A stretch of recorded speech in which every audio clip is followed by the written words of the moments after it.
Hey there, it's CJ Willie, and today I'm going to share with you a review of the cards I pulled from my Outlaws of Thunder Junction Play Booster box. I have created a playlist on my channel featuring the pack cracking videos of all 36 packs in the box. I've added the links to each video in the description below, so please go and check them out.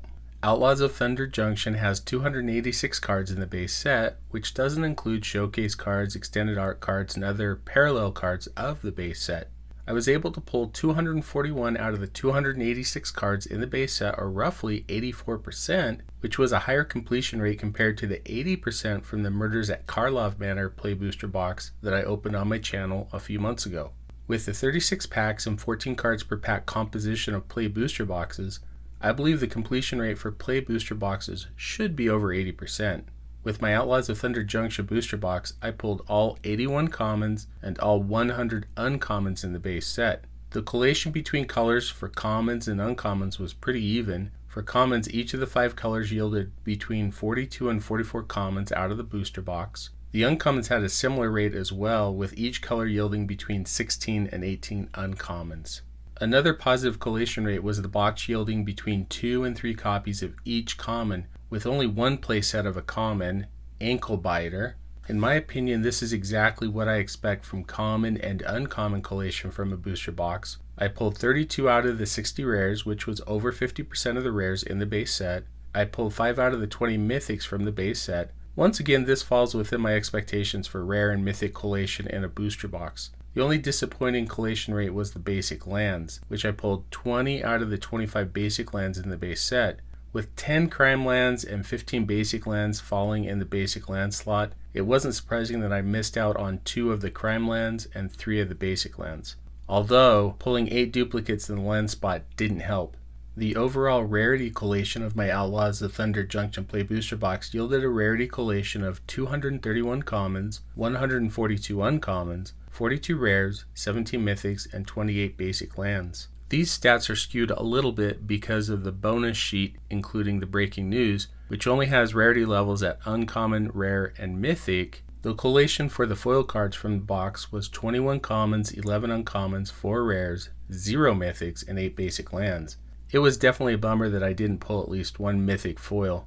I won't have a comparison to make with Murders at Karlov Manor and Outlaws of Thunder Junction until I've opened Bloomburrow and Duskmourn House of Horrors to determine the trend in rarity collation for regular and foil cards and play booster boxes. How did I do from a financial perspective? I paid $115.99 for my Outlaws of Thunder Junction Play Booster box, or about $3.22 per booster pack.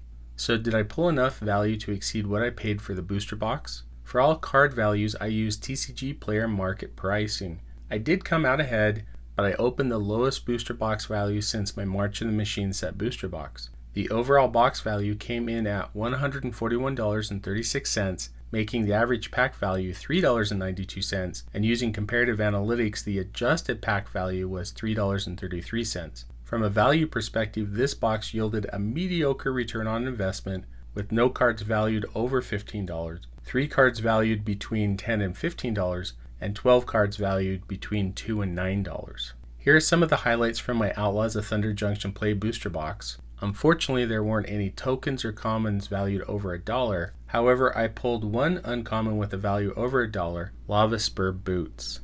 Moving on to the rares with a value over $1, Avon Interrupter, 3 Steps Ahead, Caustic Bronco, Great Train Heist, Freestrader Lookout, Outcaster Trailblazer, Combo Profiteering Mayor, Pillage the Bog, Botanical Sanctum, Spire Bluff Canal, Blooming Marsh Borderless, and from Breaking News, the only rare with a value over $1 that I pulled from the box, Unlicensed Hearse.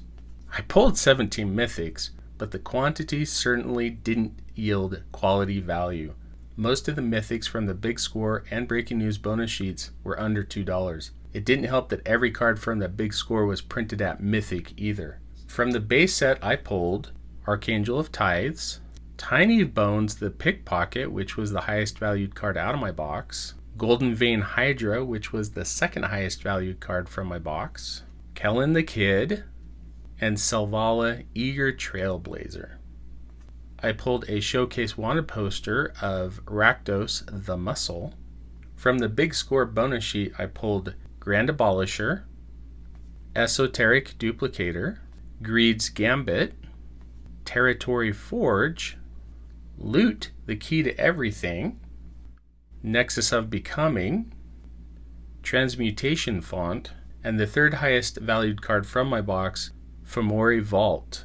Finally, from the Breaking News bonus sheet, I pulled Crackle with Power, Force of Vigor, and Contagion Engine.